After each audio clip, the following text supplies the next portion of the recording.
Hello everyone. We have a question which says that coplanar forces of magnitude P Newton, Q Newton, 16 Newton and 22 Newton act at a point in the direction shown in the diagram. What are coplanar forces? Coplanar forces are the forces which act at a single point, and if we just look at the diagram we can see that the Q Newton force, the 16 Newton force, the 22 Newton force and the P Newton force all are acting at this particular point. That means all are acting at one point. That means all the four forces are coplanar forces. The condition that they have given us is that the forces are in equilibrium. Find the value of P and Q. Very simple question. Condition is the forces are in equilibrium. That means the opposite forces are equal, and when we say the opposite forces are equal, that means the opposite horizontal forces are equal and the opposite vertical forces are equal.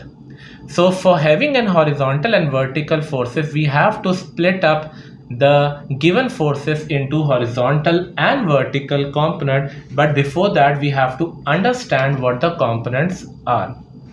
I have seen that most of the students have a misconception that the horizontal component is always a cos component. No, it is not like that.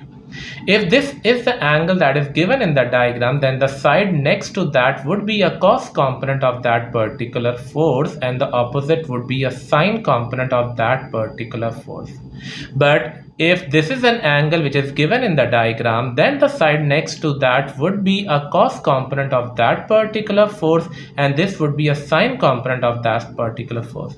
So that doesn't mean that the horizontal component is always a cos component. It depends upon the angle.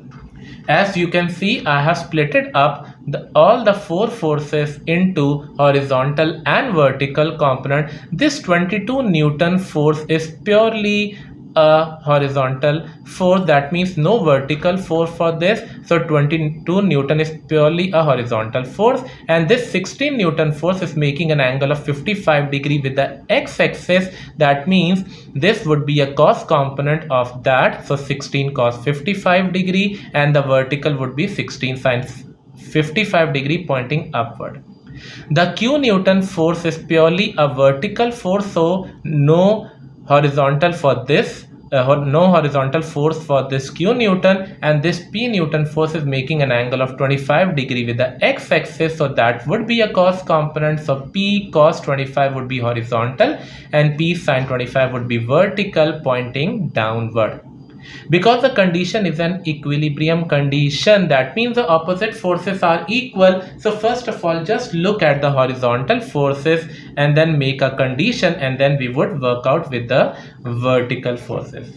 If we just look at the horizontal forces and look at the diagram, I have written over here P cos 25 is to the left and we have two forces, 16 cos 55 and 22 to the right. Because the condition is an equilibrium, that means P cos 25 would be equal to the sum of these two. I have written over here P cos 25 is equals to 16 cos 55 plus 22. After simplification of this 16 cos 55 plus 22 and dividing by cos 25 and solving it, we get the value of P, which is 34.4, which was asked in the question. Find the value of P.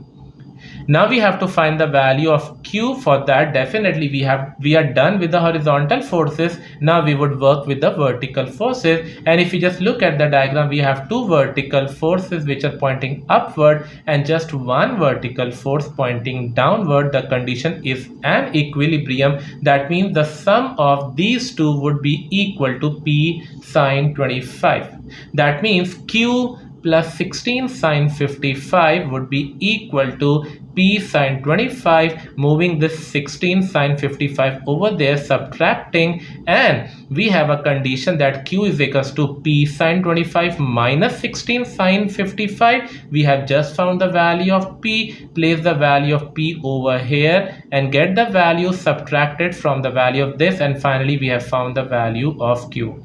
This was a very simple question. Just simply split them up into horizontal and vertical component and solve it to get the unknown value.